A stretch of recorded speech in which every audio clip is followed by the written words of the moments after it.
الشيطان الرجيم بسم الله الرحمن الرحيم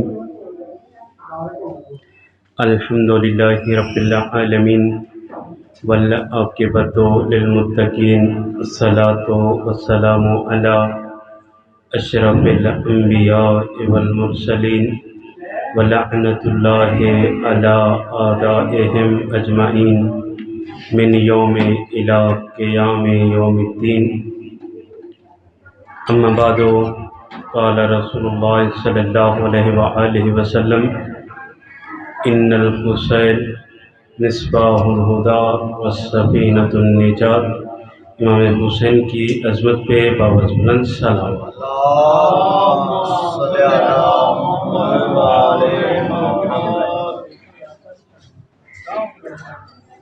رسالت امام صلی اللہ علیہ وآلہ وسلم وما ينطق عن الهوى مصداق زبان سے ارشاد فرما رہے ہیں کہ حسین ہدایت کا چراغ ہے، نجات کی کشتی ہے۔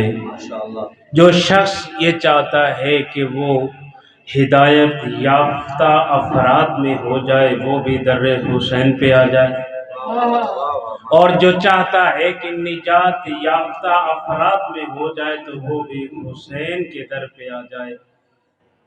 یہ در وہ عظیم در ہے، نجات کا در یہ ہے، شجاعت کا در یہ ہے، علم کا در یہ ہے، خلافت کا در یہ ہے، امامت کا در یہ ہے، رسالت کا در یہ ہے، خلافت کا در ہے، یہ وہ عظیم در ہے کہ اس در پہ کوئی آ جائے تو پھر در بدر نہیں ہے۔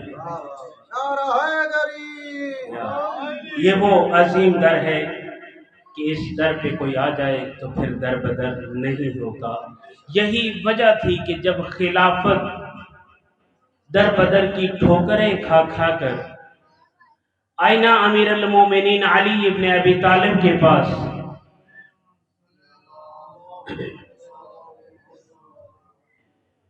جب لوگ آئے امیر المومنین کے پاس، یا علی آئیے خلافت سنبھالیے، اس وقت امیر المومنین کہتے ہیں 25 سال پہلے میں علی تب بھی علی تھا۔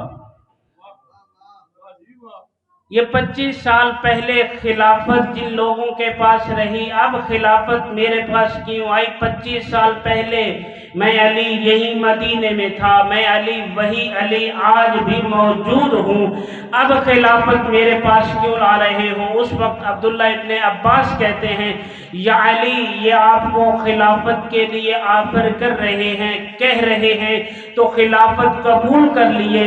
اس وقت امیر المومنین عبداللہ ابن عباس کی طرف دیکھ کر کہتے ہیں عبداللہ ابن عباس میرے پاؤں کی طرف دیکھو۔ جیسے ہی عبداللہ ابن عباس پاؤں کی طرف دیکھتے ہیں کہتے ہیں کہ میرے پاؤں میں جو جوتے ہیں اس کی کیا قیمت ہے؟ اس وقت عبداللہ ابن عباس کہتے ہیں یا امیر المومنین ان جوتوں کی قیمت پوری کائنات بھی لگا جائے تو کم ہے۔ امیر المومنین کہتے ہیں عبداللہ ابن عباس یہ تیری معرفت و مودت و محبت کی نگاہ ہے، اگر یہی جوتے تو بازار میں لے جائے تو پھر بتا اس کی قیمت کیا ہوگی؟ عبداللہ ابن عباس ہاتھ جوڑ کر کہتے ہیں یا امیر المومنین یہ جوتی اتنی خستہ ہو چکی ہے، اس پہ اتنے پابند لگے ہوئے ہیں کہ یہ 1 درہم و دینار کی بھی بازار میں فروخت نہ ہوگی۔ اس وقت امیر المومنین سینے پہ ہاتھ مار کر کہتے ہیں کہ میں علی تمہاری اس خلافت کو اپنی اس جوتی کے برابر بھی نہیں سمجھتا۔ جس خلافت کی مجھے آفریں دے رہے ہو میں علی تمہاری اس خلافت کو اس جوتے کے برابر بھی نہیں سمجھتا۔ جب لوگوں نے اصرار کیا، لوگوں نے بار بار کہا، اس وقت امیر المومنین نے حامی بھر لی کہ خوب ہے میں خلافت سنبھالتا ہوں۔ جیسے ہی امیر المومنین نے خلافت سنبھالنے کی حامی بھری، مدینے میں اعلان ہو گیا کہ امیر المومنین خلافت پہ آ رہے ہیں، امیر المومنین مسند خلافت پہ آ رہے ہیں۔ مسجد لوگوں سے کھچا کھچ بھر چکی، لوگ جمع ہو گئے اور دیکھنے لگے، سوچنے لگے۔ مجمع میں بیٹھے ہوئے لوگ، ممبر لگا ہوا تھا رسالت امام کا، اس ممبر کے 4 زینے تھے۔ پہلے زینے پر خود رسالت امام بیٹھا کرتے تھے، اس سے زینے پر پھر وہ پہلا شخص، پھر دوسرے زینے پہ دوسرا شخص، آخری زینے پہ تیسرا شخص۔ لوگ سوچ رہے تھے کہ اب علی ابن ابی طالب آئیں گے تو کس زینے پر بیٹھیں گے؟ علی ابن ابی طالب اب جس زینے پر بیٹھیں گے، علی ابن ابی طالب اسی کے وصی ہوں گے، اسی کے خلیفہ ہوں گے۔ ابھی لوگ یہ سوچ رہے تھے کہ علی ابن ابی طالب نے مسجد میں قدم رکھے، لوگوں نے علی ابن ابی طالب کی صورت میں رسالت مآب کا چلتا ہوا نورانی چہرہ دیکھا۔ سیرت کو جگمگاتے ہوئے مسجد میں جب لوگوں نے دیکھا تو امیر المومنین علی ابن ابی طالب بڑھتے ہوئے منبر کی طرف آئے۔ پہلے زینے پر بھی قدم، دوسرے زینے پر بھی قدم، تیسرے زینے پر بھی قدم، یوں کہوں کہ تینوں پر قدم رکھ کے امیر المومنین وہیں جا بیٹھے جہاں رسالت مآب بیٹھا کرتے۔ تینوں پہ قدم رکھنے کے بعد امیر المومنین وہاں بیٹھے جہاں رسالت مآب بیٹھا کرتے تھے۔ لوگوں میں چیمہ گوئیاں شروع ہو گئیں کہ یا علی وہاں بیٹھے، امیر المومنین وہاں جا کر بیٹھ گئے جہاں رسالت مآب بیٹھا کرتے تھے۔ دلوں کے حالات سے آگاہ امیر المومنین جب لوگوں کی یہ چیمہ گوئیاں شروع ہوئیں، اس وقت امیر المومنین لوگوں کو مخاطب کر کے کہتے ہیں، اے لوگوں یہ منبر کس چیز کا ہے؟ لوگوں کی آواز آئی، یہ لکڑی کا منبر ہے۔ یہ منبر کس کا ہے؟ لکڑی کا منبر ہے۔ اس وقت امیر المومنین کہتے ہیں تو پہچانو، یہ منبر لکڑی کا منبر ہے، میں علی وہ علی ہوں جو مہر نبوت پہ سوار ہوں۔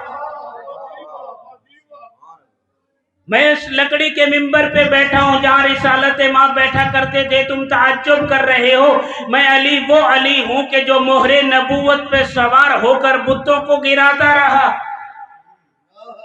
تم تعجب کر رہے ہو۔ تو اس مجمع میں ایک ولایت کی محبت کا پروانہ لیے ہوئے بلند ہوتے ہیں۔ لوگوں نے حضرت امیر المومنین کو مبارکباد دینا شروع کر دی، یا علی آپ کو خلافت مبارک ہو، یا علی آپ کو منبر مبارک ہو، یا علی آپ کو خلافت کی مسند مبارک ہو۔ اس مجمع سے ایک ولایت کا نعرہ لگاتے ہوئے کہتے ہیں، اے مجمع والو، اے لوگوں خاموش ہو جاؤ، علی کو یہ مبارک نہ دو۔ اے لوگوں خاموش ہو جاؤ، علی کو یہ مبارک نہ دو۔ وہ مجمع سے چیرتے ہوئے، مجمع سے کو کراس کرتے ہوئے آئے اس منبر کے پاس، منبر پہ یوں ہاتھ مار کر کہتے ہیں اور لوگوں کو مخاطب کر کے کہتے ہیں، اے لوگوں معرفت رکھو اہل بیت کی، منبر کو مبارک دو، علی کو مبارک نہ دو، منبر کو مبارک دو کہ اسے علی نصیب ہوا ہے۔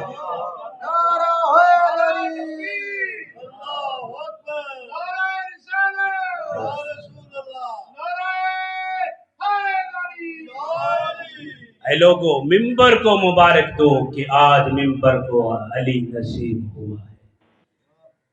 پھر امیر المومنین کہتے ہیں کہ لوگوں نے جب مجھ سے اصرار کیا، بار بار اصرار کیا، تو میں نے مجھ پر جو ظلم ہوئے وہ فقط میری عدالت کی وجہ سے۔ علی ابن ابی طالب نے ایسا عدل قائم کیا کہ وہی لوگ جو امیر المومنین کو اس منبر خلافت پر لانے کے لیے اصرار کر رہے تھے، وہی مخالفین میں کھڑے ہو جاتے ہیں۔ پھر علی سے یوں بدلے لینا شروع کر دیتے ہیں۔ علی کے بدلے، علی کی چلی ہوئی تلواروں کے بدلے اگر علی کے بیٹوں سے لیے جاتے تو یہ قوم اس طرح نہ روتی۔ علی کے بدلے، علی کی چلی ہوئی تلواروں کے بدلے علی کے بیٹوں سے نہیں لیے گئے، بلکہ شام کے بازاروں میں یہ صدائیں بلند ہوتی تھی کہ آ لے لو، علی کی بیٹیوں سے بدلے، آؤ پتھر مارو اور علی کی بیٹیوں سے علی کے بدلے لے لو۔ علی کی بیٹیوں پر تلواریں پتھر مار کر، علی کی بیٹیوں پر سلگتی ہوئی آگیں جلا کر، علی کی بیٹیوں سے علی کی تلواروں کے بدلے لیتے رہے۔ علی کی بیٹی اس طرح کسی نبی کے بیٹے نہیں بازاروں میں در بدر ہوئے جس طرح علی کی بیٹیاں در بدر ہوئی۔